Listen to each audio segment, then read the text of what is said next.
Dănuțcă. Gata, Dănuțule, bună dimineața! Bună dimineața! Foaie verde, bună oară, lună nouă în Fecioară. Foaie verde să ai carte, luna în careu cu Marte.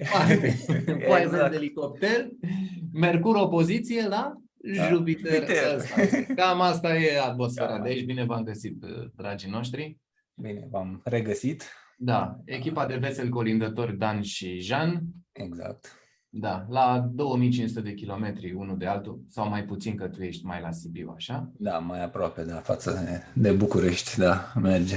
Ce faci, Dănuțule? Am auzit că e sănătos tun. Da, păi onorez și eu energia asta fecioarei cu manifestând un COVID, că a zis COVID-ul, bă frate, vorbești despre fecioară, că asta e mai cu bolile, mai cu reparatul, mai cu sacrificiu. Așa.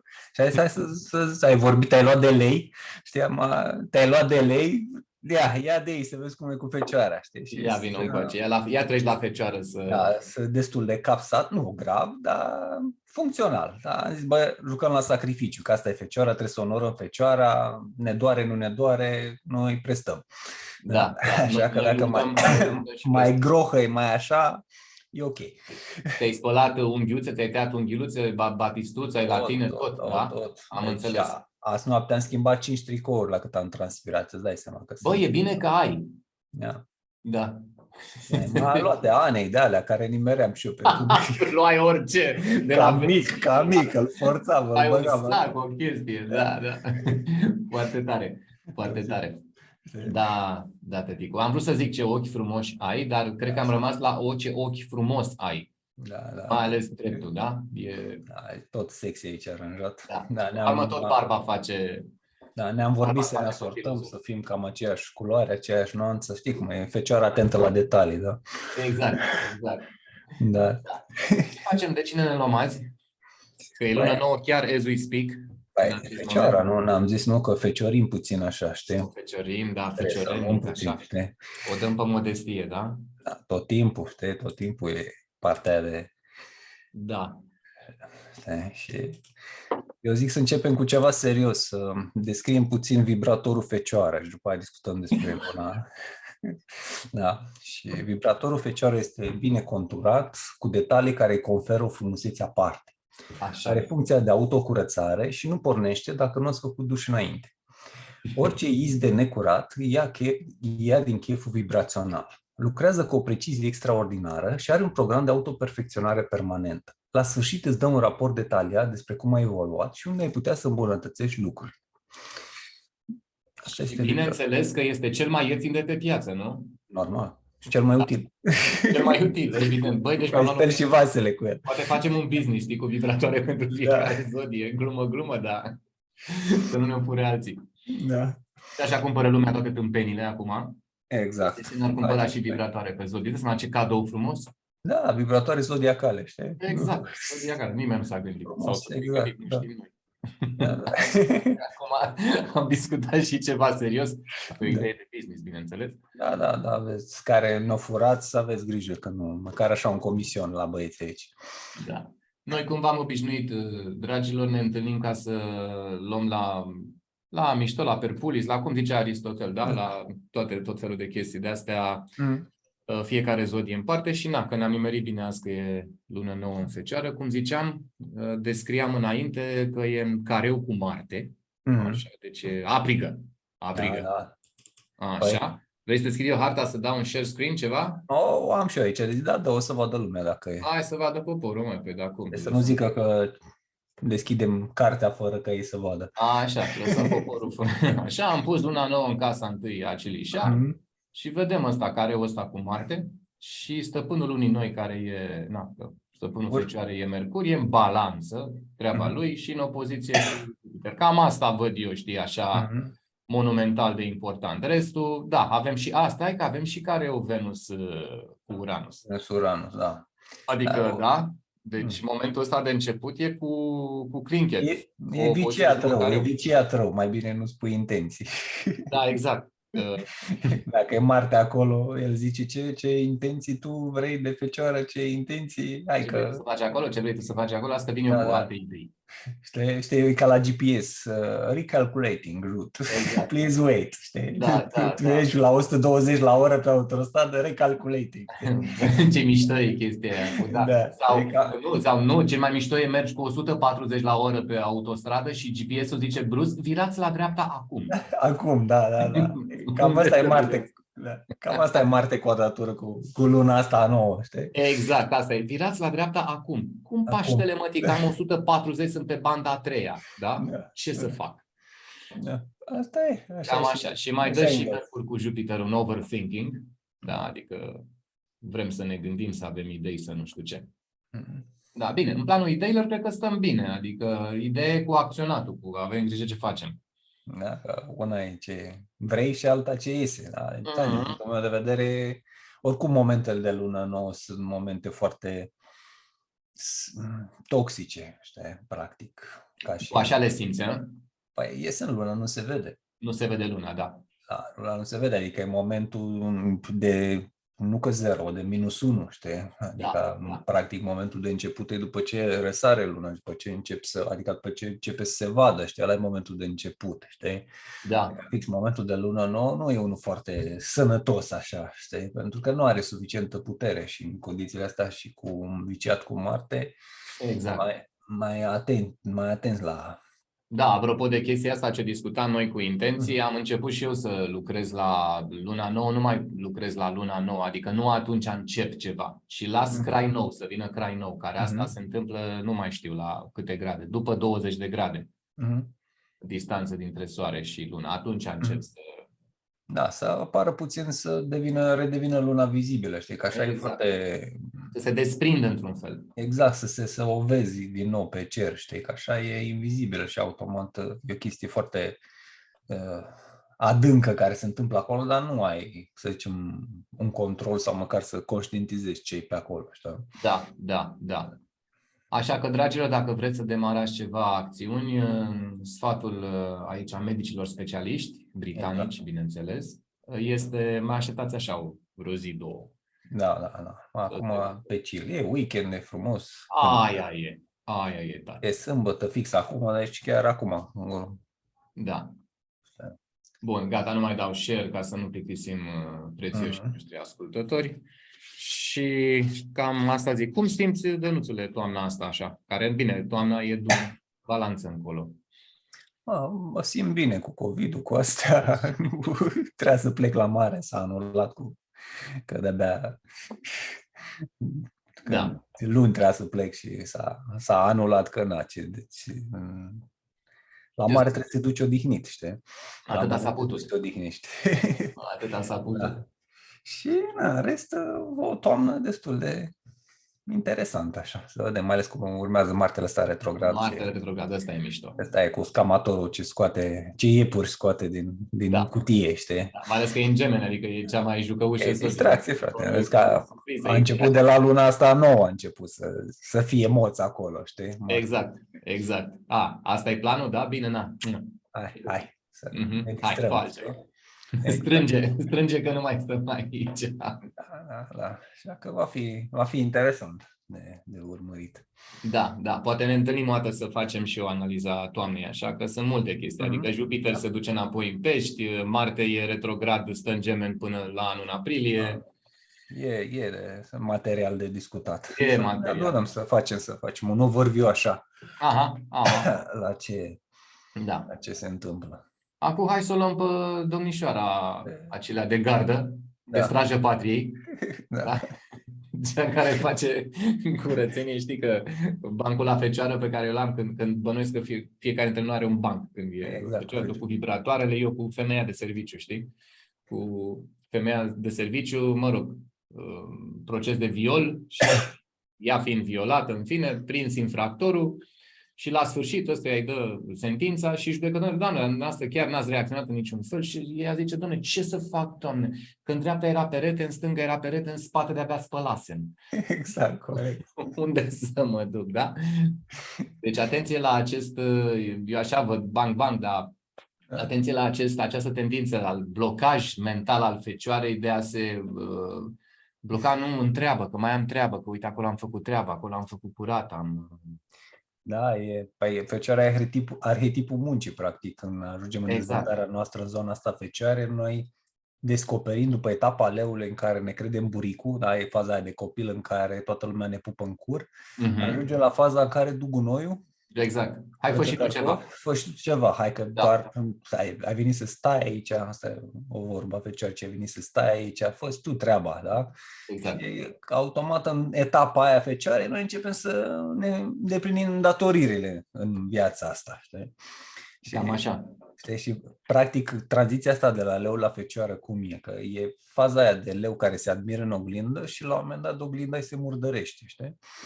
Și atunci are două opțiuni. Ori rămâne leu și zicem, ba, picioarele nea oglindă, eu sunt frumos, știu asta și merg mai departe, ori tu începe să o curețe, știi? Și începe să o curețe și cât mai bine și se uită și nu-i place și tot curăță și tot curăță și devine o fecioară care tot curăță, tot caută perfecțiunea în tot felul de detalii, știi? Că asta e, de fapt, toată...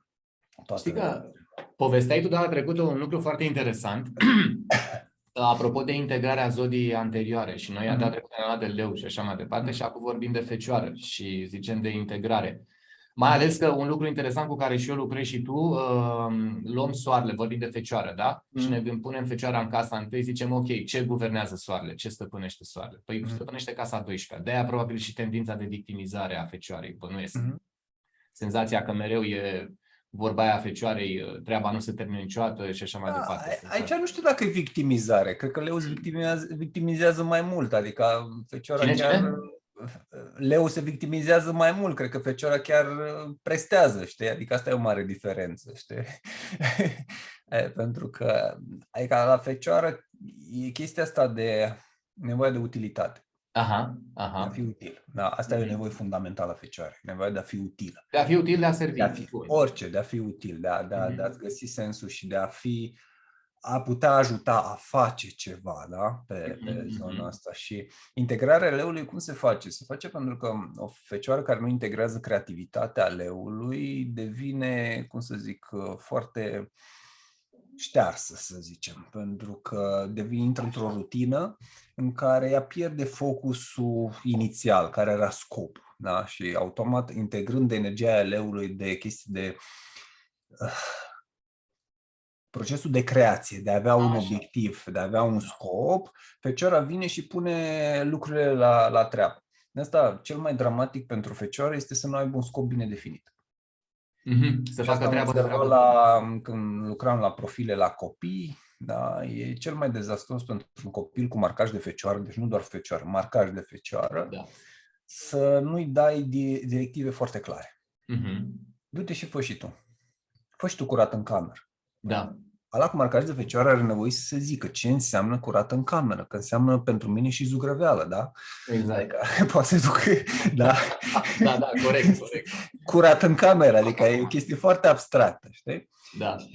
Ideea este că pe energia asta fecioare trebuie să ai obiective foarte clare, deci cu liniuță, de aici până aici, pentru că altfel fecioara nu are capacitatea de a-și defini, de a ști când să se oprească, pentru că la ea procesul de autoperfecționare este permanent. Tot timpul poți să mai faci mai bine, să mai bine la pilă, să mai faci ceva și trebuie să-și definească limite. De asta când erau cu părinți cu marcaj, copii cu marcaj de fecioară, tot timpul spuneam, ok, cereți-le lucruri foarte precise.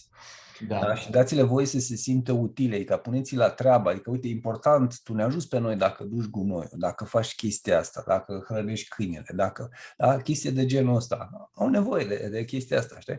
Și pentru mulți, mai ales în vremurile astea, îți pune copilul la treabă la niște chestii de genul ăsta, e cum copilul meu să stea, să învețe, să joace, da?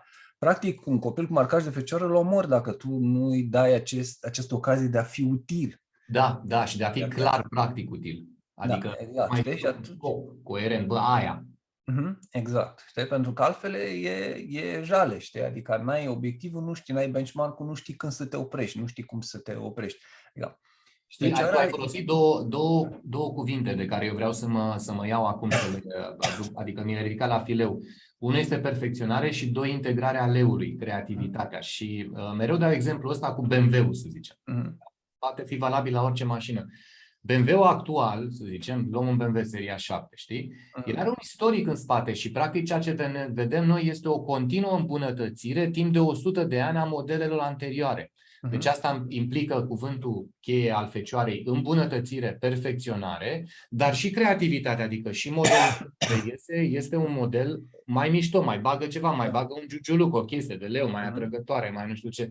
Deci ăsta ar fi un exemplu excelent de integrare a leului, să zicem, adică perfecționăm, dar și aducem un... Să ai un scop, adică să știi ce-ți dorești și știi să te punctezi foarte clar de ce faci o chestie. Știi? Exact. Adică arhetipul fecioare, știi cum e chestia aia de trebuie să scriu un e-mail, mă apuc să-l scriu, după aia încep să-l corectez și îl omor. Da, încep să refrazez, să refac, se duce totul și după 2 ore ajungi la varianta inițială. Zici, ce bună era varianta inițială. Ce bună era asta. Da? Și ai pierdut 2 ore din viață. Adică fecioara, paradoxul fecioarei este că muncește foarte mult, dar până să ajungă la a munci inteligent durează. Da. De-aia, de obicei, persoane cu marcaj de fecioară sunt workaholice și tot timpul au foarte mult de treabă. Pentru că e un secret aici. Munca generează muncă. Da. Cu cât faci mai multe, treaba nu se termină niciodată. Cu atât ai mai multe, da? Da. Înțelegi? Deci munca generează muncă, da? Și gândește, cu cât ai mai multe lucruri de ții în viața ta, cu atât ai mai multe, să zicem, preocupări, că trebuie să repari, trebuie să schimbi, trebuie să faci, trebuie să trebuie să duci cu mașina acolo. Da? Exact. Cu cât ai mai puțin, așa și în muncă, da? Cu cât nu știi să-ți alegi exact ce ai de făcut, să-ți definești limite, cu atât vei fi cocoșat de muncă. Știi? Da. Și secretul fecioarei, adică ce trebuie să învețe fecioara este să muncească inteligent. Și asta înseamnă să-și definească acele scopuri înainte. Adică ea trebuie să stea cu liste, adică înainte de a începe în treabă, să intre în treabă, să-și definească foarte clar parametri. Dom'le, cât timp aloc, câte resurse și ce trebuie cum pot să măsor eu că am făcut ceea ce trebuie. Da. Pentru că altfel e never ending story. Da? Never ending story și ajungi și zici, aoleu, n-am reușit să fac, n-am reușit să ajung și de aici vine evaluarea critică, autocritică, că asta e fecioara, e foarte critică și autocritică, pentru că ea are această abilitate extraordinară de a vedea cele mai mici detalii. Asta e atu fecioare, da? Vede toate cățele, toate lucrurile, știi? Da. Și acest atu, acest avantaj, dacă nu are înțelepciunea să-l folosească bine, cum trebuie, când trebuie, e dezastruos, știi, în viața unei fecioare, știi, că îți contează tot timpul nu ce ai făcut, ci ce mai trebuia acolo, știi? Înțelegi? Da, dar în esență fecioara e cu partea asta de a învăța să muncești inteligent. Da, și asta înseamnă să înțelegi că munca generează muncă și că de asta și fecioara, cum zic, dacă extrapolăm, fecioara are și aspectul ăsta legat de sănătate. Da? Pentru că e legat de aspectul de igienă, de curățenie. Da? De asta și de funcționalitate până la urmă. Da. Dar partea asta de curățenie, de igienă, nu este doar una fizică. Da? Curățenia și igiena se referă și la a face cât trebuie, ce trebuie, a fi curat în ceea ce faci, atât ca și obiective, atât ca și lucruri. Da? E chestia asta de igienă a propriei vieți. O igienă a vieții. Asta, da. Exact. Asta, adică una e când te duci și muncești 16 ore, 18 ore, aia nu ai o igienă a vieții, că nu ai timp pentru familie, nu ai timp, nu ai o chestie de echilibru. La asta se referă, nu doar chestii că ai făcut duș sau nu ai făcut duș, ci pur și simplu de a doza lucrurile cum trebuie. Da? Da, și trebuie să atragem aici atenția, că toate lucrurile astea le vorbim pentru cei care au marcaj pe fecioară, să aibă grijă la treaba asta, la ce ai spus tu. La faptul că fecioara totuși este un semn dublu, adică este un semn mutabil. Că toate celelalte semne mutabile au această caracteristică de evadare, de evaziune, adică să o șteargă de acolo. Și fecioara are modalitatea de a o șterge de acolo din propria viață prin muncă. Da, își găsește altă treabă. Găsește altă treabă, da. Și atunci pierde scopul, cum ziceai tu. Bă, deci fecioarele, atenție la scop. Bă, de ce faci chestia asta? Da, și semnele mutabile mai au o caracteristică. Au tendința de a minți. Da. Dar au motivații diferite, știi? Da. Adică fecioara te minte, e cea mai tranșantă când te minte, dar scopul aia, motivația este eu am treabă de făcut. Trebuie să zic ce ai tu nevoie să auzi, să mă lași dracu în pace. Să fac eu treabă. Da. Da? Înțelegi? Asta e natura semnelor duale, că ele preferă chestia asta, îți dau ție ce ai nevoie ca să mă lași în pace și eu îmi văd de ale mele, știi? Da. Înțelegi? Și partea asta, adică e chestia aia de, știi cum e, soțul cu marcaj de fecioară își minte soția că nu știu ce, aia crede că are vreo amantă ceva, dar săracul seara la atelier își freacă mașina, lucrează la mașină. Da, e la serviciu și mai trimite niște zice că iese e-mail-uri. cu băieții la bere, că mă duc să fac Exact. la bănuiel, că bă, mă înșeală, face nu știu ce, dar el e acolo și El muncește. la mașina, lucrează, știi? Da. Știi? Asta e toată treaba, știi? Ideea că toți avem un marcaj de fecioară în hartă, cum vorbeam și la Leo, adică toți avem undeva fecioară și chiar dacă avem sau nu planete, ea funcționează acolo, știi? Și își face treaba. Asta e foarte mișto și cred că ar fi bine să o scoatem în evidență la fiecare microreportaj ce facem noi aici. Fiecare dintre noi are în hartă, deci în energetica proprie, toate zodiile. Deci automat fecioara, și dacă v-ați cunoaște hărțile și vă invit să o faceți, să vedeți unde, în ce domeniu de viață se manifestă fecioara. Aici Dan adineauri. Și adică toți avem, acum nu cred că noi, când zic că fecioara minte, vorbesc de arhetip și există o logică a acestui proces, că se întâmplă, știi? Nu trăim într-o lume în care minciuna e piesă de muzeu, știi? Da. Adică ne mințim noi pe noi în fiecare zi, știi? Adică, exact. Înțelegi? Deci ăsta e un mecanism care tot timpul e acolo, față de noi. Da, pe noi, știi? Suntem cei mai mari corupți din viața noastră, adică nu ne ținem promisiune față de noi, ne mințim. Asta pentru că noi nu suntem, în realitate, nici creierul nostru, nici ființa noastră nu este una bazată pe logică și pe fapte, ci noi suntem ființe pur subiective și creierul nostru interpretează foarte subiectiv totul. Exact. Adică partea de matematică este o chestie forțată pentru creierul și mintea noastră. Da. Și dacă te uiți la mari, să zicem, oameni de știință, să zicem, chiar Einstein, matematicieni, ei practic au făcut saltul prin imaginație, nu prin gândirea logică, da? Exact. Einstein își imagina niște lucruri și de acolo traducea în niște formule, niște chestii. Adică mecanismul de bază e imaginativ, nu e al fecioarei cu virgulă și totul e exact. Da, și formule matematice, matrici și așa mai departe. Da. Dar ideea că toți avem nevoie de energia asta fecioarei în hartă, pentru că este energia prin care noi muncim, știi? Adică noi facem lucrurile să se întâmple și devenim utili în viața noastră și în viața celorlalți. Și, de exemplu, unde e această energie fecioare în harta ta natală, de exemplu, ce cuspide de case pline acolo, îți arată unde ai tu nevoie să fii util, știi? Adică la mine, de exemplu, e cuspida casei 5,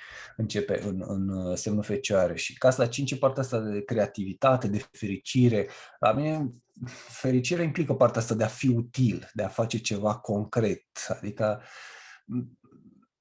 de exemplu, să scriu un articol care știu că e util, da? Pe mine mă face fericit chestia asta. Adică e un act de creativitate prin care tu ieși în față pe scenă, dar poate e un mecanism de utilitate. Exact, o chestie de utilitate. Știi? Adică nu scriu o poezie care nu-i pasă, nu interesează, sau scriu ceva care e atât de abstract. Știi? Adică poți să scriu și pe astrologie un articol.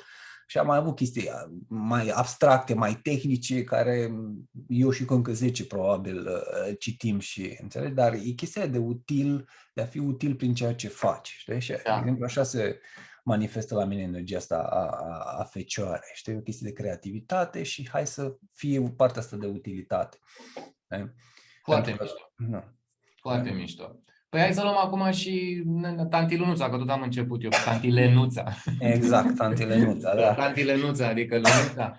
Adică, să zicem, exemplarele, specimenele, oamenii, agregatele, persoanele nativi care s-au născut cu o lună fecioară. Așa, și să schimbăm un pic, să o ducem și pe Tanti Lenuța. E chestia aia, am lună fecioară, dar mă tratez. Da, exact, am lună fecioară, dar mă ocup de treaba asta. E ok, am remarcat, da. Da. Dar merg la psiholog, da? Da, nu, fac facultatea de psihologie. Așa, sau fac facultatea de psihologie, da. Apropo, că am văzut și am văzut că jumătate din cei care veneau acolo, clar, veneau la tratament, adică... Da. Păi asta se întâmplă peste tot. Acum mai bine înveți medicină decât să te duci la un doctor să asculți, să validezi, știi? Exact. Așa. Luna în fecioară e una din cele mai dificile poziții ale lunii. Ia să vedem de ce. Adică e pe locul 3 după Scorpion și Capricorn, da? Ca dificultate de Ca gestionare. dificultate, da. Da, ca dificultate. De ce? Pentru că Fecioara ce are? Fecioara are un mecanism de filtrare extraordinar. Da? Și practic îți reduce intenția la ceva care nu are nicio legătură cu intenția de multe ori. Și luna în Fecioară este acest filtru emoțional care se aplică asupra trăirilor, face ca ceea ce manifesti să pară foarte sec, foarte rece. Deși tu pe interior ești wow! Ești plin. Adică acolo luna în Fecioară ai o trăire extrem de intensă și pe exterior ce iese? Mișto. Bă, frumos. Avea dungile acolo, era perfect, înțelegi? Dar nu corespunde deloc și automat persoanele cu lună în Fecioară au această dificultate că trăirea lor interioară nu este percepută de ceilalți și nu conștientizează că de fapt manifestarea lor este filtrată foarte mult. Pentru că luna în Fecioară e un petric acolo, unul mic și negru, care zice acum trebuie să râd, acum trebuie să plâng, acum trebuie să fac chestia aia. Înțelegi? Luna în Fecioară tot timpul filtrează. Trebuie să râd, trebuie să plâng, acum e momentul, e nevoie, nu e nevoie, și de chestia asta și filtrează foarte mult. Da, mi-aduce aminte de momentele din copilărie cu du-te și pupă pe tanti Lucica că și iubește-o. Deci trebuie să o iubești și să pup pe tanti Lucica, trebuie să mă simt într-un anumit fel.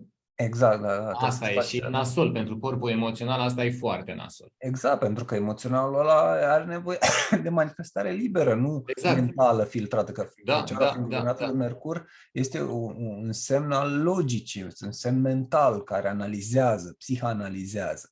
Și despică firul în 14, în loc să trăiască o emoție, o hiperanalizează și practic o omoară, în groapă de fel. De asta persoane cu lună în Fecioară, mai ales femeile, pot avea dificultăți pe zona asta de sănătate. Da? Pentru că somatizează foarte ușor zona asta de stomac, de sân, de uter, este mult mai delicată pentru că tot timpul este un stres acolo. Luna în Fecioară generează un tumult pentru că emoțiile vor să se manifeste și apare filtrul ăla care zice nu, tu nu, că tu acum ce faci? Începi să dansezi? Nu. Tu ce? Râzi? Dar ce? Noi suntem aici, am venit să râdem. Aici, am venit să ne bucurăm, am venit să noi avem treabă aici, noi avem treabă. La Fecioară noi avem treabă, nu e că am venit să distrăm aici, da? Înțelegi?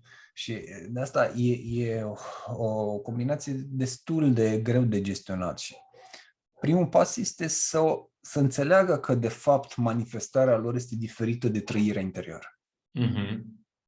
Deci, pentru că altfel o să aibă tot timpul frustrarea asta că nimeni nu mă înțelege, nimeni nu își dă seama ce simt eu, când de fapt manifestarea este foarte seacă pe exterior, ca și cum nu ai emoții, nu ai trăit și mai ales pentru o femeie, luna în Fecioară, te aruncă niște zone de astea în care oamenii ajung să se comporte foarte dur cu tine pentru că ei nu văd că tu ești o persoană sensibilă de fapt, pentru că de fapt nu manifesti chestia aia. Nu manifesti chestia aia, da. Înțelegi? Adică dacă tu tot timpul ești control și nu manifesti când te doare, când ți-e rău, când ți-e așa și ești tot timpul cum ar trebui să fii, îți faci treaba, atunci e ca și cum duce. Înțelegi? Și apare frustrarea asta, că nimeni nu e atentă la mine. Ce zici tu acum, un fel de tratament. Da? Dă-ți seama tu cu luna în Fecioară că comportamentul tău este diferit de ceea ce simți și observă-le în primul rând. Exact, și încearcă să manifesti, adică să lucrezi la partea de filtrare și să mai zici, asta nu mai, lasă, mai dăm jos din filtrele alea, înțelegi? Așa. Și încercăm ușor, adică e un proces în care să înveți să exprimi cât mai mult din interior. Și să pleci de la premiza că e acel filtru by default, automat, din naștere, care tot timpul îți ia din trăirea emoțională. E ceva de genul, în loc să zici, mă doare, zici, ce mă doare brațul. Da. Ok, drum bun. Dar pe tine te doare, te cași pe tine, înțelegi? Da. Zice ceva, mă doare puțin brațul. E ok, dacă era durere adevărată, urlai, săreai, te manifestai, că asta e de fapt trăirea emoțională. Când e, mă doare, mă doare puțin brațul. De? Și automat ceilalți se poziționează prin ceea ce transmiți. De? Și aici poate să fie destul de dificil. De asta am zis, la mine e în top 3. Și după Scorpion, Capricorn, luna în Fecioară, pentru că creează niște probleme destul de mari. Știi? Da, pentru că mintea are o interferență foarte puternică asupra corpului emoțional și asta nu poate duce decât la blocaje și bruiaje, știi? Și automat va avea corpul fizic de suferit foarte tare, exact în zonele pe care le-ai specificat. Da, exact. Și luna Atenție la chestia asta. Uh-huh. Mai vreau să atrag atenția asupra unei chestii. La fiecare semn, eu încerc să mă gândesc la ce îi spun eu, un fel de moștenire karmică sau transgenerațională, să spunem. Uh-huh. Pentru că luna și trage, nu din ceea ce avem noi din transgenerațional, din câmpul morfogenetic, în fine, experiențe de vieți anterioare, fiecare vrea să aleagă poate să-și aleagă ce vrea de aici. Dar ideea este că dacă mergem la moși și strămoși, mergem în perioada aia, știi, la lună în Fecioară, în perioada aia când era foarte important să fii un membru sănătos al tribului, să fii util. Pentru că altfel, dacă deveneai inutil, ce se întâmpla? Exact cum se întâmplă cu turmele de animale, dar cel mai slab e lăsat în urmă. Exact. Deci s-ar putea să apară acest comportament de a fi în permanență util, de a arăta treabă, de a arăta, ia uite cât de util sunt eu și de nu știu ce, să vină dintr-o spaimă, o frică, că dacă nu mai sunt util, nu mai sunt iubit, nu mai sunt plăcut și sunt dat afară din trib, sunt lăsat să mor. Deci... Da. Și eu mai asociez legat de asta așa? Arhetipul ăsta Fecioare cu arhetipul sclavului. Da, și multă lume cum sclav, dar e o mentalitate de sclav care cei cu marcaj de Fecioară o au foarte puternic. Ce înseamnă chestia asta? Ai nevoie de stăpân. Da? Asta, în primul rând, mentalitatea asta de sclav, în sensul în care ai nevoie să ți se spună exact ce trebuie să faci, cum trebuie să faci, pentru că Fecioara este cea care execută, știi? Și cum trebuie să fii. Exact. Are nevoie de partea asta de a-i se da direcții, indicații foarte, foarte clare, știi? Și pe relații profesionale, de exemplu, dacă pe relația, să zicem, într-un șef și subalternă și subalternă cu marcaj de Fecioară, șeful trebuie să-i spună foarte clar ce se așteaptă, ce trebuie să facă. Atunci persoana respectivă va performa foarte bine, știi? Dar dacă ai un șef marcaj de pești care îți face o poezie, îți vorbește 2 ore și tu n-ai înțeles de fapt nimic, exact. Fecioara e criminală, adică pur și simplu energia Fecioarei, dacă nu știi foarte clar ce are de făcut, nu poate să facă. Știi? E mai bine o bați decât să nu-i spui foarte clar ce se așteaptă de la ea. De la ea, da, cu punct și virgulă și predicat și subiect. Da, exact. Și luna asta Fecioară, ca arhetip, cum spuneai tu, transgenerațional, clar vii cu un bagaj pe linia asta de special feminină, chestia asta de mentalitatea asta de sclav, dar noi am venit aici să muncim, nu să ne bucurăm, nu să ne relaxăm, noi trebuie să ne datoria, știi? Astea sunt pe primul loc, știi? Și asta sunt foarte adâncă rădăcinate, adică noi vorbim ca și cum ar fi o chestie de am o idee care am preluat-o de undeva și mi-a rămas în cap. Nu, e în ADN-ul, e hardcodat acolo, e foarte puternic. Da.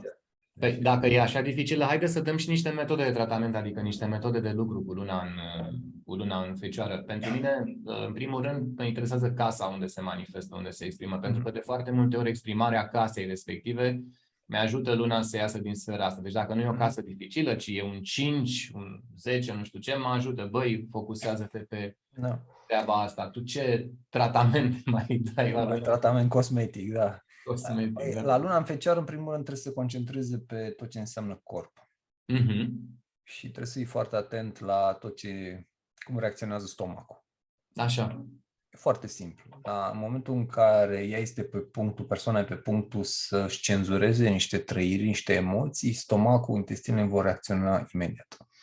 Corpul fizic va reacționa, pentru că luna, într-un semn de pământ, mai ales Fecioara, somatizează instant. Imediat.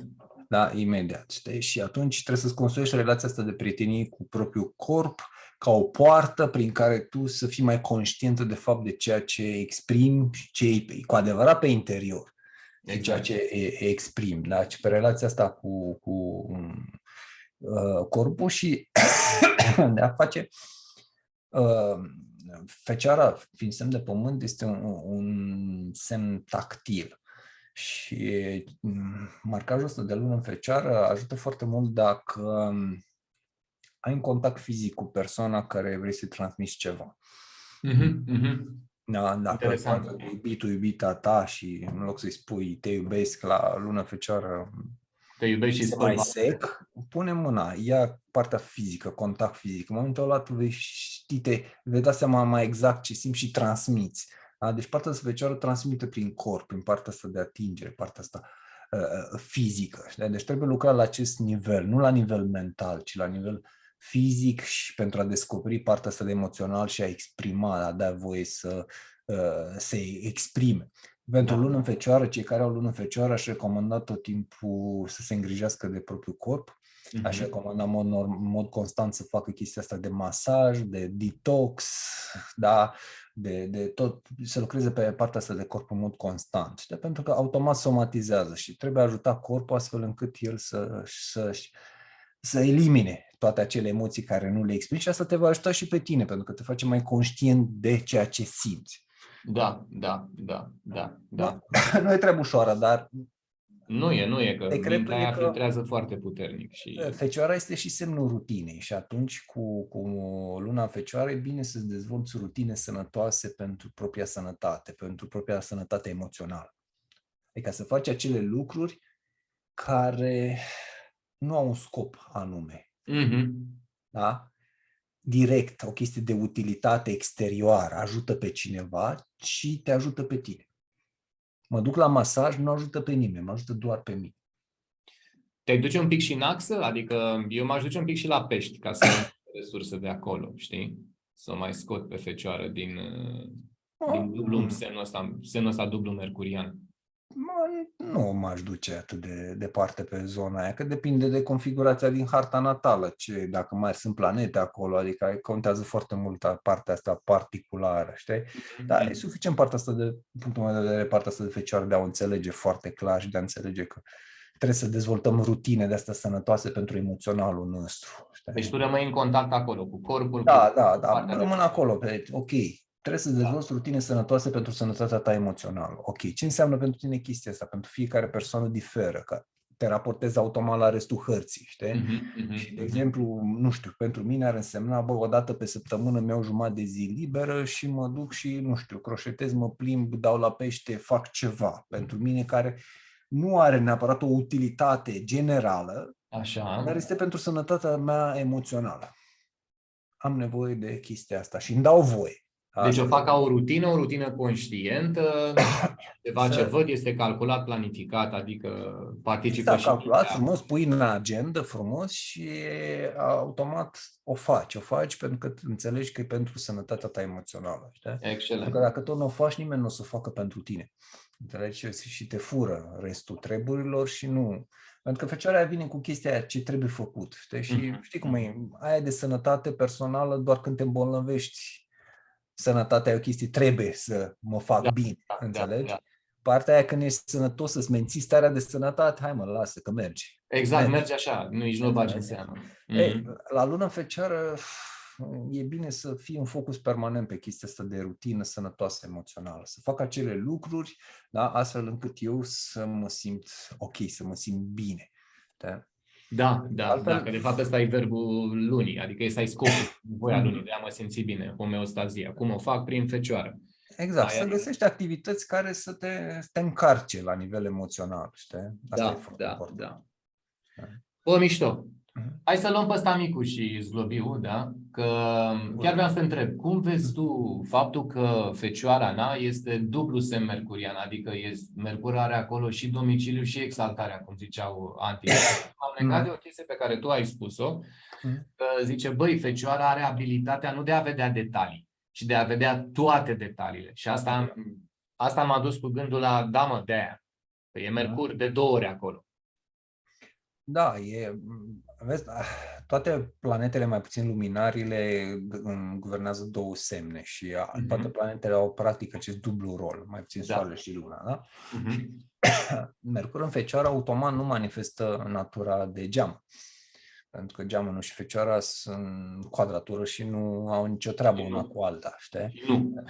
Înțelegi? De asta orice planetă e în funcție, în semnul care se află, poate să manifeste una din cele 2 semne pe care le guvernează. Da? Și Partea asta de Mercur în Fecioară aici e o minte extrem de analitică, extrem de atentă la tot felul de detalii, foarte ordonată. Apropo de partea asta ordonată, energia Fecioară se manifestă la extreme, pot fi extrem de ordonate sau extrem de dezordonate. Nu există cale de mijloc, așa și așa. Da? Ori o vezi totul aliniat, ori un haos complet, dar e o ordine acolo în haosul ăla, da? E doar o chestie de aparență. Da? De asta o să vedem persoane cu marcaj de Fecioară care aparent sunt foarte dezorganizate, dar ele știu exact unde, ce și cum, doar că nu e ordinea aia Exact. Așa scara cum măgarului, știi? borcane la borcane, murături Exact. la murături. Chiar vreau să te întreb cum vezi chestia asta, pentru că am întâlnit într-adevăr persoane cu marcaj de Fecioară care zic, de unde analiză și asta, că eu sunt super dezordonată și nu știu unde le pun pe fiecare și așa mai departe. Da, asta este practic extrema Fecioară, adică Fecioara în dezechilibru, fie prea mult, fie deloc, înțelegi? Deci când e prea mult să aliniezi toate creioanele, toate bibelourile, tot acolo să fie așa, giugiuc, sau când extrema cealaltă deloc, inhib, e haos complet, înțelegi? Dar chiar și acolo există o chestie, o ordine interioară, o chestie de... Da. Și revin la partea asta de Mercur, dă această gândire, dar face să fie destul de critic, destul de să zicem, atent la tot ceea ce spui, la toate detaliile, la toate virgulele, știi? Și poate să fie o minte de analist, o minte de la care lucrează cu toate datele, practic arhetipul Fecioară e arhetipul contabilului, da? Da, exact. Dacă marcajul de Fecioară, găsești foarte mult la cei care sunt în zona de contabilitate. Da? Dar nu neapărat că sunt Fecioară, dar au marcaj de Fecioară, care îi ajută foarte mult pe zona respectivă, știi? Și apropo, ca o paranteză, ziceai tu de punctul opus de pești, și marcajul de pești duce spre contabilitate, știi? De pe ax am observat, e tot pe acolo. Am observat și o chestie asta, da. Contabili diferiți, știi? Au abordări diferite, știi? Da. Și... Deci, Mercur în Fecioară e, să zicem, destul de ok dacă nu este bușit de alte planete, adică... Da, bun, la el acasă, se simte bine, sigur că da. La el acolo e... Capacitatea de analiză maximă. Da, are o capacitate de a procesa foarte mare, da. Și apropo de energia asta Fecioară, adică și, de exemplu, la emisiunea trecută ni s-a reproșat când a discutat și Jupiter-Saturn, știi? Și poate ar trebui să punctăm puțin, că e chiar important, știi? Ok. Eu am, de exemplu, Saturn în Fecioară, știi? Și locul în care e Saturn ne arată locul în care tu n-ai experiență în a gestiona acel arhetip. Da? Trebuie lucrat acolo. Exact. Și la mine energia Fecioară e o chestie care e dracu greu de învățat. Da? Și mă frustrează de foarte multe ori, pentru că e foarte greu să mențin focusul pe foarte multe detalii, știi? Pe foarte multe chestii. Mercurul meu săgetător zice, mă duce dracu, sunt prea multe detalii, facem altceva, fi mai interesant, înțelegi? Și de asta energia Fecioară, dacă să o integrezi cum trebuie, un Mercur în Fecioară te ajută să faci un efort mental susținut, să nu pierzi din vedere foarte multe chestii și te ajută pe partea asta profesională să observi, să detaliezi, dar la fel poți fi foarte rece.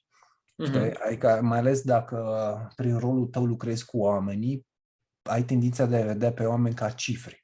Ca cifre, exact. Cum discută contabilul cu tine când îți face situația financiară. Discută rece, nu discută, vai, și acum să te explic cum este totalul la sfârșit de lună, așa cu căldură, uite, ai depășit... Ai făcut puțin profituți. Ai făcut un profitut și uite, ai depășit cu 10 lei cheltuielile. Îmi pare așa de rău, nu știu cum să face. Da, nu. Da, e de obicei, primești mail-ul, astăzi de plătit. Atâta e, aia e, atâta trebuie să plătești. Hai, până marți să fie gata. Asta, cei cu Mercur în Fecioară trebuie să fii foarte atent când lucrează cu oameni și mai ales în viața personală, pentru că... Și cum adresează cuvintele. Da, și ce trebuie să înțeleagă ei cu Mercur în Fecioară e următorul lucru, este chiar dacă observă o greșeală, gândește de 2 ori înainte de a face observația. Merită sau nu merită? Este utilă sau nu utilă observația? Chiar dacă vezi că cel de lângă, mă refer la mai ales relații de familie, relații apropiate, Da? Pentru că cei cu Mercur în Fecioară pot deveni foarte cicălitori pentru că ei văd că tu n-ai pus mouse-ul, lingurița, fârculița aia Unde fix trebuia, trebuie, da. înțelegi? Știi? Și ei, din intenție bună, vor să te ajute, domnule, să o pui așa, dar pe tine te doare fix în aia de că e așa sau așa. E pe masă, dă-o dracu, mai contează că e aliniată sau nu e aliniată cu cantul mesei, înțelegi? Da. E liniște și atunci Mercur Fecioară tot timpul trebuie să gândească, ok, bun, am observat o neregulă, am observat un detaliu care poate fi corectat, merită, ajută, da? Ajută pe celălalt, adică mi-ajută mie relația dacă îi punctez iar soției, soțului că n-a făcut aia, că n-a pus aia, că mai trebuie aliniat așa, că la un moment dat o să te trezești că celălalt zice, bă, știi ce m-am stărat, mai lasă-mă dracu în pace toată ziua, că aia pe stânga, aia pe dreapta, aia n-am făcut, aia n-am dres, aia nu știu ce, știi? Și deși tu ai intenții foarte bune, sentimentele există, doar că e, cum zic, defectul profesional, Mercur Fecioară. Vezi o virgulă, șoper. Adică tu nu-ți dai seama, bă, dar de ce s-a supărat ăla? Că am vrut să-l ajut, i-am zis să pun întrebări, că am vrut să-l îmbunătățesc, să fie mai bun. E o critică constructivă, cum ziceau comuniștii, știi? Da. Exact. Știi? Și pe aia te trebuie de ce celălalt sare de curs și mai lasă-mă dracu în pace, nu mai știu ce, nu știu ce. E pentru că tu nu conștientizezi, că tu e pentru tine un proces normal, natural. Da. Înțelegi? Și ai fi bucuroasă ca cineva să zică, bă, uite, vezi că tu n-ai pus-o asta. Da, uite, mersi mult, n-am pus-o cum trebuie și acum am aranjat, să mulțumită, știi? Dar pe altul s-ar putea să n-aibă.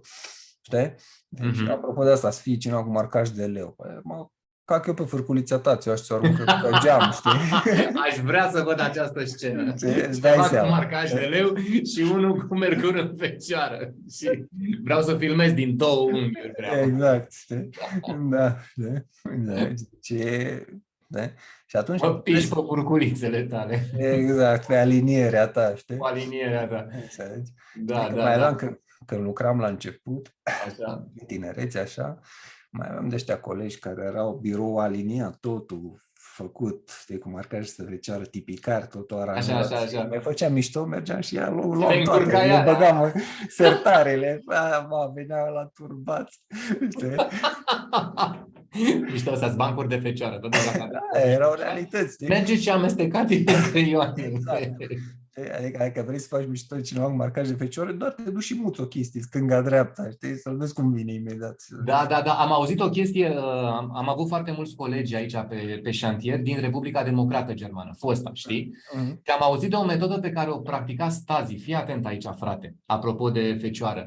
Deci, dacă erai singur așa și vreau să te bage la balamuc, veneau acasă la tine și îți schimbau mobila. După care plecau. Și tu veneai și vedeai că nu intra nimeni așa, dar bă, parcă dulapul nu era acolo, știi? Și o luai razna ușor. Și te duceai la doctor și cu tare și vi se întâmplă de mult treaba asta. Cât de des se schimbă dulapul? Cât de des. Ia, poate veniți cu noi. Uite, băieții în halat alb aici vă pot ajuta. Știi? Da, este ordinea. Toți avem nevoia asta de o minim de ordine în viața noastră. Asta știm sigur. unde am pus cheile, să știm unde... E ca o chestie. Avem știi? Ideea e când sunt extremele și se exagerate, știi? Da. Exact. Și cred că aici se vede ce spuneai tu la început, că Mercur stăpânește două semne, dar astea două semne, Gemeni și Fecioara, sunt în careu. Și dacă Gemeni un marcaj, să zicem, deci Mercur... Râdem, glumim, adică vorba e mai mișto, știi? Adică nu te rănesc, nu te critic, nu neapărat. Așa. La Fecioară exact opusul, e careu. Vorbesc, sunt super analitic, sunt preanalitic, văd foarte multe detalii și tot ce mi iese pe gură e critica. Deci atenție la treaba asta. Da, adică e ceva de genul, bă, tu ești prost, hai să-ți demonstrezi, uite, din cauza asta, tu ești prost, da, e ok, ai înțeles, da, bine, știi, adică stai, bă, frate, pe ăla l-ai făcut, l-ai mucificat instant, dar pentru tine e cu niște chestii foarte clare, știi? Adică Da, exact. Pe aia nu înțelegi celălalt, fuge sau îți freacă una, știi? Da. Ce facem? Ne luăm și de o altă fericită prin Fecioară? Venus, da. Ce-i place ei acolo? Da. Cum îmi place mie să fac curat în baie. Da, exact. Da, aici e o expresie mai vulgară, așa, care să cezi la Venus în Fecioară, e rece. Da? Explic și de ce, știi, stilul fecioară. Acest dialog nu a existat. Îți explic și de ce, da? E similar ca la lună. De ce? La Venus în Fecioară ceva de genul ăsta. Să zicem, bă, Jane, că eu mă îndrăgostesc de tine, da? Și eu sunt cu Venus în Fecioară. Și zic, bă, Jane... De mine și eu de tine asta. Da, sunt foarte îndrăgostit de tine, să așa îmi bate inima și uite așa îmi face. Dar am Venus în Fecioară, știi? Și zic, bă, Jane, în mintea mea, de ce dracu să zic eu de 10 ori pe zi te iubesc? E prea mult, dă-o dracu. Noi suntem modești. O dată și bine ajunge, știi? Și hai, zic o dată pe zi. Dar de ce dracu să zic? Mai bine îți cumpăr o cravată, tată. Aia e. Aici Da? vreau să ajung. Îți cumpăr o cravată. E Și bine, așa vreau cravata.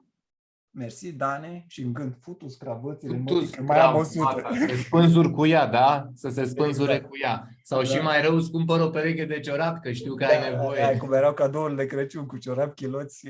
Vai ce iubeam, exact. Deci cadourile de Crăciun pe care le uram noi Utile, copii, ăla este specificul lui Venus în Fecioară, da? Da. Păi ți-am luat ceva util. Exact. Dar nu vrei să-mi iei un cadou? Da. Da. Nu că te-aș vedea îmbrăcat într-o lenjerie intimă, că n-am vise de astea erotice cu tine, dar ar fi drăguț dacă cineva cu Venus în Fecioară s-ar gândi pentru iubitul ei, sau mă rog, pentru să-și ia niște Exact. lenjerie erotică, adică ceva mai frumos, așa mai... Da, da, ideea că și aici se aplică acele filtre care fac ca sentimentul, dorința, acel te iubesc să se transforme într-o banalitate. Că asta are face Fecioara, tendința de a banaliza lucrurile extraordinare. Înțelegi? De a le duce pe chestie de aia trebuie să facem, de rutină. Adică gândește că Fecioara este opusul peștilor. Peștii sunt cu miracolul. Miraculos, fantastic, mirabolant, toți zic, mamă, mișto, magic, 11, Magic. 11. Da? Wow, magic! Apropo de asta, când vezi 11-11, da? Știi, un pești sau oricine altceva, mamă, 11-11, mesaj de la Da, înger, la Dumnezeu, face Universul, s-au vorbit, clar. Știi ce face Fecioara ăla când vede la mașină 11-11? Știu că ești cu 2 minute înainte. Nu ține. E cu 2 minute înainte, nu te uita. Nu ține. Se dialogul între Fecioară și pești. Pești, mă, Exact. 11 și 11. Magic, Cu 2 mișto! minute înainte. Gata, nu, Da, cu da. 2 minute, da. E cu 2 minute înainte. Deci, energia asta Fecioară are tendința asta de a banaliza niște lucruri care de fapt sunt foarte intense, foarte. Și Venus în Fecioară face chestia asta, adică înăuntru e o chestie de iubire uriașă, fantastică, da? Dar Venus e energia care manifestă și atunci e chestia aia, îi fac clătite, îi spăl ciorapii, e chestia aia, știi? Și celălalt zice... Și gândește, dacă în partea alaltă cineva e cineva care are nevoie să-i se spună, Da, da, dar un film, da. da? Adică el zice, bă, n-am nevoie de clătite, n-am nevoie de ciorap, mi spăl eu, Vreau bă, să-mi dracu, doar spui zi că mă și iubești. eventual să mă și atingi. Exact, înțelegi? Și de asta la Venus în Fecioară aceeași problemă de a învăța să-și exprime, să nu mai filtreze, să fie mai atentă la gesturile pe care le face, pentru că la Venus în Fecioară iubirea se manifestă prin gesturi, doar că e tendința asta de a banaliza aceste gesturi ca să nu fie prea bumții și atunci e ceva de genul în care, ok, faci clătite, dar desenează o inimioară pe clătite sau zici, iubitule, m-am gândit la tine, iubito, m-am gândit la tine, uite, pentru tine am făcut-o. Pentru că celălalt o ia ca pe o chestie normală, o chestie care tu ai făcut-o. Ai făcut clătite, ok, am mâncat și clătite și mă cac, da? El nu percepe ca o chestie, bă, uite ce mult te iubesc că ți-am făcut iar clătite. Da. Mai ales că la începutul relației, știi cum e, îți plac clătițele tu. Da, deși mă cac pe clătite. Mănânc odată la 5 ani și gata. Exact. Și după aia toată relația mănânci la clătite de... Numai, dovezi de dragoste peste dovezi de dragoste. Cu dulceațe de caise, cu dulceațe de cireșe, cu toate dovezile de dragoste. Da, apropo de Venus în Fecioară, tocmai ce am luat o pauză că m-am dus și eu să mă piș și Dan zicea așa cu vocea lui de hâtru, dar nu trebuia să oprești înregistrarea. De ce ai oprit-o? Aș fi vrut să fie aici cineva cu Venus în Fecioară să se uite la chestia asta. O chestie de utilitate, nu e de necesar. Utilitate, da. A dus omul să pișe, ia uite, frate. De asta Venus în Fecioară poate să fie o combinație care e destul de dificilă pentru cei din jurul persoanei. Da. Înțelegi? Pentru că ceea ce se transmite e foarte multă, să zicem, detașare, care celălalt o poate traduce ca nu-i pasă. Ca nu-i pasă, ca nu interesează, ea nu simte, da? Ea nu are sentimente, e doar pe interes, e doar pe chestii, înțelegi? Și asta pentru că e acel filtru care, ți-am zis, elimină foarte mult din trăire, da? Din spontaneitatea acelui sentiment, din chestia aia de tu zici te iubesc din toată inima sau, înțelegi? Și vine o chestie calculată, gândită. Că asta face Fecioara, calculează, gândește, Calculează și planifică. gândește. Și, de fapt, indiferent de ce planetă vorbim în Fecioară, fiecare dintre noi trebuie să fim atenți dacă avem planete acolo, ca acea planetă, adică acea funcție a planetei, să nu devină prizoniera minții. Exact. Pentru că mintea e foarte puternică în Fecioară. Da. Acaparează funcția respectivă. Iar când vorbim de Venus, vorbim despre relații, despre capacitatea de a iubi, de a dărui iubire, de a te arăta, Exact. de a te face plăcut, de și așa mai Tot departe. ce înseamnă plăcere, știi? Și tot ce Exact, înseamnă plăcere, plăcere. știi? Da, Da, adică e... Venus.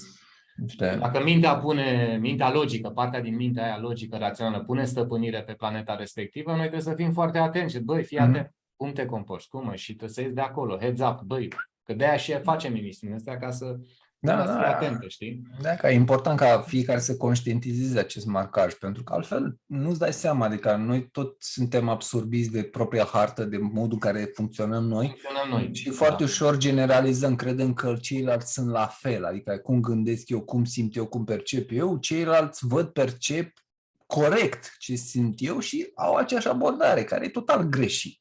Da. Fiecare e puțin diferit, știi? E puțin mai mult diferit, știi? Și automat trebuie să înțelegi că anumite lucruri pe care tu le manifesti sunt total diferite de ce simți. Și aici e marea problemă, știi? Și să înveți să faci aceste gesturi de afecțiune calculat, ok, dar să le marchezi ca și gesturi de afecțiune. Da, ok, mai schimbă clătitele, mai fă un cheesecake, mai fă ceva, mai... Știi, ieși din rutina aia, înțelegi? Ieși din rutina, mai atinge-l pe mână, mai ai exact. un deosebit. Mai Venus în Fecioară e chestia aia, bă, dacă îi place chestia aia, o facem la infinit, că îi place, dar se mai plictisește omul, sau poate mai vrea și el variațiuni pe altă temă, știi? Da. Apropo de legeria intimă, știi? Exact, da, mai schimbăm un pic. Exact, și asta e... Da, și Venus în Fecioară e o combinație nu foarte, foarte ușoară, știi? Dar diferența față de Luna în Fecioară este că aici e mai dificil pentru cei de lângă. De lângă, nu pentru persoane. Da, pentru Luna în Fecioară e problematic cu adevărat pentru ea, pentru că afectează direct la partea asta de sănătate. La Venus în Fecioară mai greu pe... E bine că ai spus chestia. De lângă, știi? Pentru că automat și pentru persoana respectivă la un moment dat zice, bă, ce dracu, că nu, e o diferență foarte mare între ce simt eu, ce simt că ți ofer și cum apreciezi tu. Și ajungi să te simți neapreciată și ajunge iar mentalitatea aia de sclav, că nimeni nu mă apreciază, că nimeni nu mă iubește, că nimeni n-am făcut bine, trebuie să fac mai bine. Da. Deci cam asta e a doua sora lui Tanti Lenuța, Venus în... Anti-Venuța. Da. Și acum că tot e Marte în careu cu luna asta nouă, să ne luăm un pic de Marte în Fecioară. Marte, poziționarea lui Marte în Fecioară. Marte în Fecioară. E ceva acolo, nu? E. Muncă cu... Să tragem, să facem. Da, Marte în Fecioară e... Au chestia asta că dacă ei vor să facă ceva, când vor să facă ceva, ei trebuie să știe toate detaliile. Dacă nu știu toate detaliile, nu se mă facem ce e Marte în noi ca funcție psihică. Marte reprezintă modul în care noi prestăm. Acționăm, facem orice. Modul în care noi ne manifestăm fizic. Da? Gândim, simțim, trăim. Cum suntem înclinați să facem. Exact. Cum ne consumăm energia. Da? Cum facem lucrurile. Și Marte în Fecioară tot timpul ai nevoie de foarte multe detalii pentru a face ceva. Adică trebuie să cunoști toate detaliile. Și de multe ori, mare problemă la Marte în Fecioară este că nu mai pornește niște lucruri doar pentru că nu are toți pașii identificați. Și ce trebuie să înțeleagă este că, de exemplu, dacă îți planifici ceva și are 10 etape, la punctul 7 apare un semn întrebării. Și tu din punctul 0 cauți să-l clarifici. Asta face Marte în Fecioară, da? Da. Marte în Berbec era deja la punctul 7, știi? Da. Era deja acolo. Ce 10 etape? Nu știu, frate, eu am început, vedem pe parcurs, că 10 cu 100 nu contează, vedem noi, înțelegi? Da. Dar la Marte în Fecioară stă în cur acolo, se gândește la punctul 7 cum rezolvă el semnul la întrebări. Ceea ce nu înțelege el, că semnul întrebări la punctul 7 se rezolvă când ajunge la punctul 4. Și atunci Marte în Fecioară trebuie să învețe să-și facă partea asta de planificare, de detalii mult mai concentrată pe momentul acum. Deci nu în toți pașii. Da? Pentru că altfel ajunge să nu mai facă lucruri. Și aici aș vrea să mai punctez o diferență foarte importantă legată de partea asta fecioară și mentalitatea de sclav. Mă refer la mentalitatea de sclav este că muncești mult și prost. Da. Da? Și vrei să fii decorat pentru asta. Nu te decorează nimeni. Da? Când ești un sclav bun, vei rămâne tot timpul un sclav bun. Da? La job ești ofticat că alții sunt promovați. De ce? Pentru că tu ești mult prea bună pentru poziția aia, te ocupi de foarte multe chestii care altcineva nu poate să le ocupe, înțelegi? Și atunci ești mult mai bine valorificată în poziția aia. Da? Și atunci tu trebuie la energia fecioară trebuie să înveți să muncești inteligent. Înțelegi? Și a Marte în Fecioară în special să înveți partea de metodă. Deci eu cu cei cu marcaje fecioară l-aș recomanda să studiezi cărți de alea de how to do, cum să lucrezi inteligent, cum să muncești inteligent, cum să faci inteligent. Deci întâi trebuie să vii cu partea de metodologie. Da? Dom'le, cum fac eu? Cum pot să măsor? Cum pot să definez corect parametrii? Da?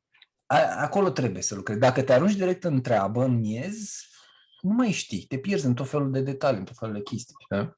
La exemplu pe care l-ai dat tu foarte mișto, mi-am adus aminte tot apropo de Marte în Fecioară, de exemplele alea de, dacă mai ții minte, când dădeam examenele pentru facultate, știi, care erau grele, sau pentru liceu, știi, treapta întâi, treapta a doua, și acolo țin minte că profii noștri care ne meditau, care discutau cu noi cum să facem, ne spuneau despre strategie. Băi, nu te duce, nu-ți bloca mintea în subiecte pe care nu poți să le faci.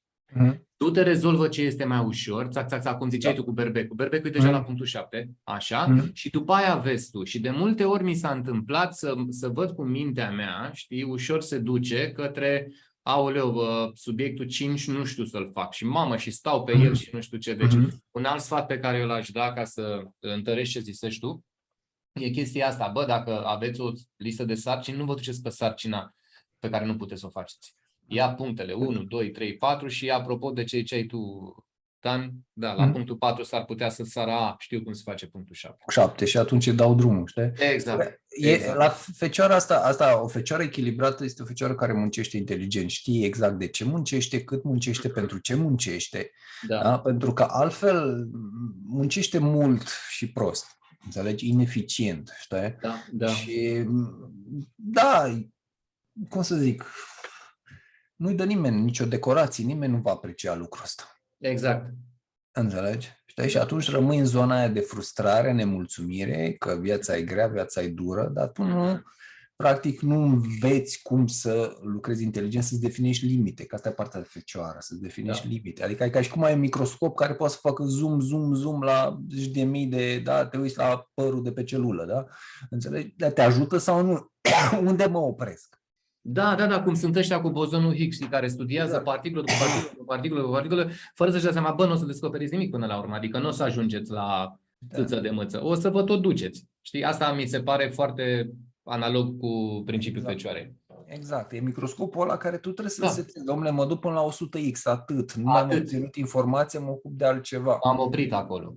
Înțelegi? Pentru că altfel tot timpul ei la pilă, ei la făcut, ei la adres și tot mai timpul... vezi un detaliu, mai cu tare, știi? E ineficient, știi? Adică la marcajul ăsta de fecioară și Marte în Fecioară e foarte important înainte să-ți definești chestia de profit și unde să te oprești. Da. Pentru că de obicei marcajul ăsta de Fecioară ce face? Începe bine, muncește, obține rezultate și nu știe să se oprească atunci când a obținut raportul ăsta de beneficii-costuri eficient, cel mai bun raport. Și pe urmă insistă, hai să mai fac puțin. Și atunci se duce totul. Înțelegi? Da. Ai o analiză, un raport, o ceva de făcut. L-ai făcut, dar mai insiști. Și atunci se fuce totul pe românește. Înțelegi? Că atunci mai insiști, mai ai la pil odată și strici tot ceea ce ai făcut. Știi? Nu e perfect ce ai făcut, dar este, cum să zic, raportul cel mai bun între cost și beneficiu. E cel mai profitabil, știi? Ca timp, ca resurse implicate. Știi? Da. Atunci, fecioara, cei cu marcaj de fecioară tot timpul trebuie să învețe să fie eficient. Pentru că altfel nu vor depăși această mentalitate, că numesc eu sclav și mulți sunt deranjați și e o chestie dură. Știi? Dacă încerci să le explic cum se desfășoară viața lor și le spun, uite, asta cum te simți tu? Te simți ca un sclav, că nu, da? Poți să faci fără să zică cineva ceva, ai proprie inițiativă. Da, nu, expresia poate părea dură, dar pentru că noi credem că sclavia s-a abolit, dar nu e adevărat, în mințile noastre suntem sclavi pe undeva. Că apropo de Marte în Fecioară, că sunt foarte multe persoane care, Marte în Fecioară, da, eu fac foarte multe. Ok, și din cele multe care le faci, câte sunt propriile tale inițiative? Zero. Ok. El asta vorbeam. Ce zici tu când vine cineva și zice, Dane, fă chestia aia și eu cu Marte în Fecioară am executat, aia nu e manifestarea, să zicem, voită a acelui Marte, adică inițiativa mea. E o chestie care mi s-a cerut, am executat, știi? Exact. În anumite condiții foarte bună, știi? Când ești la job, ok, ți se execută, te duci, ai făcut foarte, foarte clar, știi? Da, nimeni nu zice că e rău, dar să avem o limită, să avem o... Da, e chestie de echilibru, știi? Exact. E de asta de eficiență. Da? Pentru că Marte vorbește despre noi, despre propria inițiativă și scopul lui final ăsta ar fi să integrezi această proprie inițiativă. Adică să mai faci și lucrurile care ți le dorești. Exact. Nu doar ce trebuie și când trebuie, cum trebuie. Știi că tot timpul amâni chestia aia, că bă, nu mai am aia de făcut, mai am la job, mai am acasă de reparat ceva, mai am, n-am timp acum. Și după aia mă duc și întreba, mai e ceva de făcut? Da, mai aveți ceva? Da. Mai aveți ceva? Că eu nu știu să iau singur inițiativa să-mi fac ceva. Mai dați-mi ceva de treabă. Mai dați-mi ceva de treabă ca să mă simt eu bine și eventual poate și obosesc. Doamne ajută să obosesc ca să merit somnul. Da. Păi cum e la început când ești tânăr și te angajezi, știi, și vrei să arăți, mai dați termene. Mai dați. Și aia care mai bătrân se uită la tine și zic, stai bă, locului, că treaba e ușor, chill, mai tragi, te uiți la ei și nu înțelegi ce trag măța de coadă, adică ei pot să o rezolve, pentru că ei știu că după aia te cocoșează cu treabă, știi? Exact. Lasă, frate. Ai zis că o faci într-o oră, chiar dacă ai făcut-o în 10 minute, o oră, înțelegi? Da. Mișto. Da, deci atenție la tovarășii posesori de Marte în Fecioară. Da. Zici ceva la început, vrei să-i luăm și pe ăștia doi? Hai să vorbim puțin și de Jupiter-Saturn, că nu i-am, știi? Da. Ăla micul de respirat greu și ăla mare cu exagerat. Dark Vader, da. Așa, pe scurt, ca să definim ce face Jupiter și Saturn în fiecare. Jupiter crește, Saturn scade. Exact. Deci, Jupiter ți-o face mare, Saturn ți-o face mare, Saturn ți-o face mică. Deci dacă l-ai văzut pe Jupiter ai erecție, când l-ai văzut pe Saturn s-a terminat. Da? S-a terminat, gata. Așa. Repaus. E mama care intră peste tine în cameră când te uiți și tu la un film porno liniștit, da? Exact. S-a terminat. Da. Așa. La Jupiter. La Jupiter, da, care și ăsta îi place în Fecioară de nu mai poate. La Jupiter e chestia aia. Jupiter în Fecioară este când tu ai la microscopul ăla și te duci direct pe rezoluție. Exact. Frate. Da. Adică vrei să te uiți la o frunză, dar nu te uiți la o frunză. Tu direct te-ai dus rezoluție maximă să vezi acolo nu știu ce celule, nu știu ce chestii și tu nu știi despre ce e vorba de fapt. Știi, vezi foarte multe detalii, foarte multe chestii, pentru că Jupiter Fecioară îl asociezi cu a crește mic. Senzația așa, a crește mic. E ca și cum crești foarte mult, dar într-o celulă foarte mică. Adică e ca și cum intri la nivelul de detalii, da? Crești foarte mic. Înțelegi? Mare-mic. Adică vezi toate detaliile, dar tu nu înțelegi ansamblu. Exact. Ce face parte chestia asta, da. Exact. Și Jupiter e strâns legat și de partea asta, relația cu viitorul. Și aici e funcțiunea lui principală, relația cu viitorul, pentru că el aduce partea asta de speranță. De speranță și viziune, da. Da, el vine și zice, bă, există și mâine. Nu ți-a ieșit azi. Da. La Jupiter în Fecioară zice, ok, mâine, când, cum, ce va fi, cum va fi mâine, câte detalii, cât va fi temperatura, cum va fi vremea, cum va fi bursa, nu știu, aoleu, e nasol. Aoleu, nu știu cum va fi temperatura mâine. Relația cu viitorul e ceva de genul Jupiter în Fecioară, aoleu, plecăm undeva în concediu, trebuie să mă asigur că am și aia, am și aia. Senzația că ne pregătim. Exact. Dacă e o incertitudine, trebuie să acopăr tot. Știi? Și automat, Jupiter în Fecioară te sperie viitorul, pentru că observă atât de multe detalii care îți pot fuge viitorul, încât te cași pe tine de frică. Eu îi fucem așa, la asta nu m-am gândit. Dacă îmi scapă ceva. Exact, adică sunt atât de multe modalități de a muri încât ți-e frică să trăiești. Da, exact. Asta e Jupiter în Fecioară. Se Dar poate dacă fac cunoaște aia, cu păi poate să Jupiter. fie așa, ca de șurubul nu-i prins bine, nu știu ce, dacă mă urc în tren, dacă este mecanicul băut, dacă e acarul nu știu unde, nu e pe recepție, înțelegi? Și automat observ foarte multe detalii viitoare care ți-ar putea crea foarte multe probleme. De asta, de foarte multe ori, Jupiter în Fecioară au dificultăți în a face proiecții și a avea astfel de obiective pe termen mai lung sau chestii așa, să viseze, să-și dorească ceva. E chestii care e mai controlabil, mai mărunt, mai o chestie. Știi? Da. Trebuie să atragem totuși atenția că Jupiter și Saturn în Fecioară sunt niște chestii generaționale. Adică dacă stăm acum de vorbă, am stat de vorbă cu un personaj X care are Jupiter în Fecioară, îi spunem că toți colegii lui de clasă și toată generația în care s-a născut au Jupiter în Fecioară. Da? Deci chestiile astea sunt...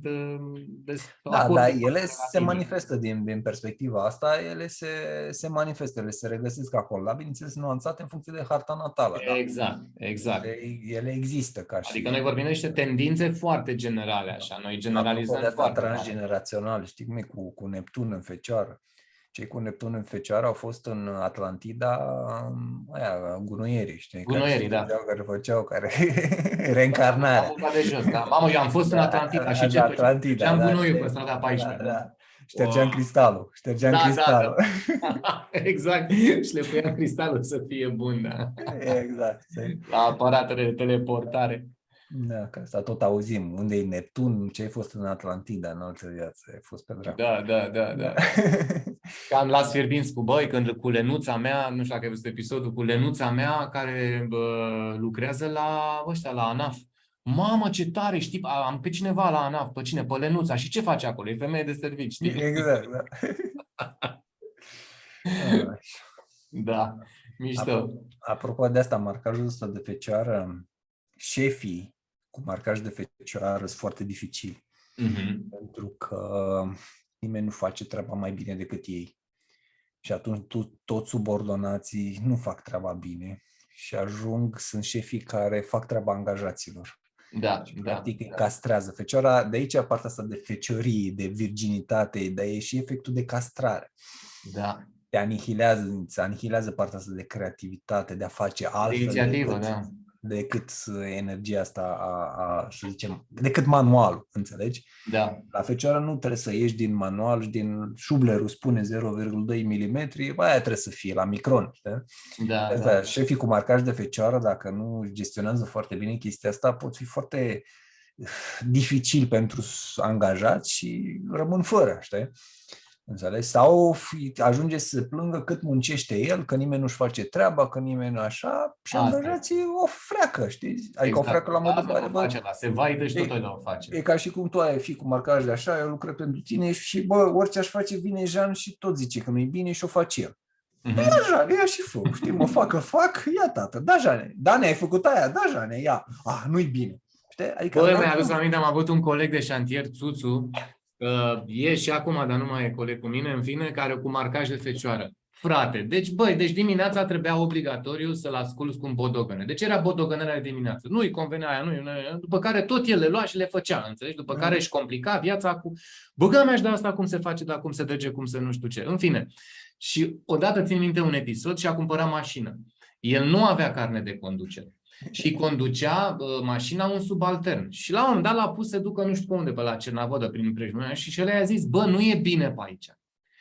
Taci din gură că e mașina mea și tu spun eu că dacă o luăm pe aici ajungem. Și bineînțeles au ajuns în pizda măsii, așa, se terminase și benzina, ăla era roșu, vrea să-l bată, înțelegi?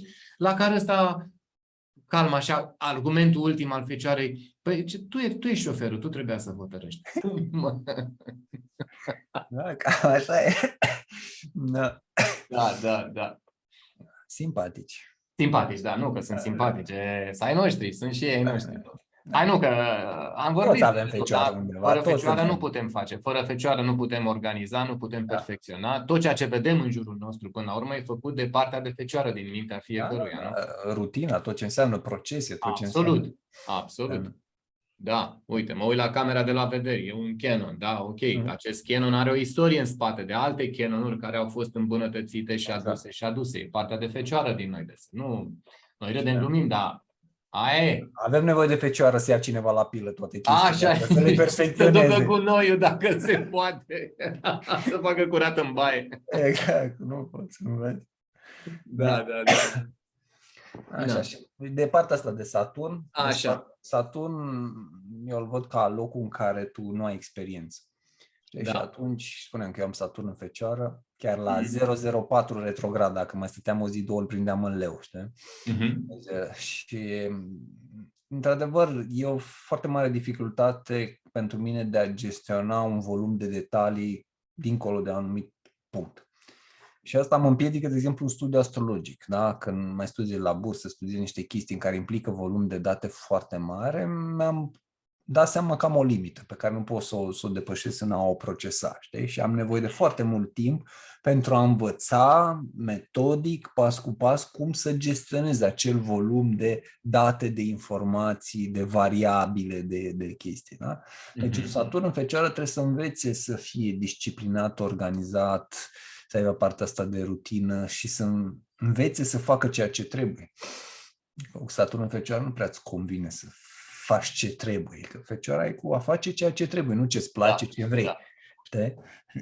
Saturn tot timpul a fost chestia asta de a face ce trebuie foarte, foarte dificilă, știi? Da.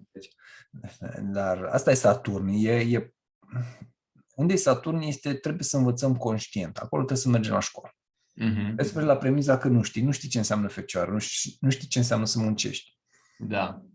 Da? Nu știi, nu ai în vocabular chestia asta a munci cu adevărată, chestia de rutină, de a fi consecvent, de a fi eficient, și atunci trebuie să înveți și un efort destul de mare. De asta și Saturn în partea de planificare, de a face strategii și eu când îmi fac strategii mă pierd în niște detalii încât mă prenunț și la picioarele. Serios? Da. Deci eu am caiete cu planuri, strategii foarte bine detaliate și așa, dar e imposibil de tradus în practică. Adică sunt atât de multe condiționări că trebuie să plouă atunci, trebuie să fie nu știu ce, știi? Înțelegi? Încât nu există. Și atunci, hai, le luăm așa, știi, fără cele condiționări, știi? Dacă îmi fac un plan, te piși pe tine. Eu Capricorn, cu Saturn în Fecioară, atâta detaliat, așa frumos, operă de artă, știi? Dar nu e deloc practic. Nu e deloc practic, nu are nicio legătură cu realitatea, pierdut în niște detalii, în niște căcaturi în care, știi? Și învăța să lucrez cu chestia, să nu mă mai stresez, nu mai pierd vremea făcând atât de multe planuri detaliate, că se egale cu zero. Da, dar e mișto că Saturn te ajută să conștientizezi chestia asta. Asta e mișto, la fiecare poziție. Eu zic așa, apropo de Saturn, știi, ca să înțeleagă lumea că Saturn nu aduce probleme. Exact ca nu e glumă, dar e...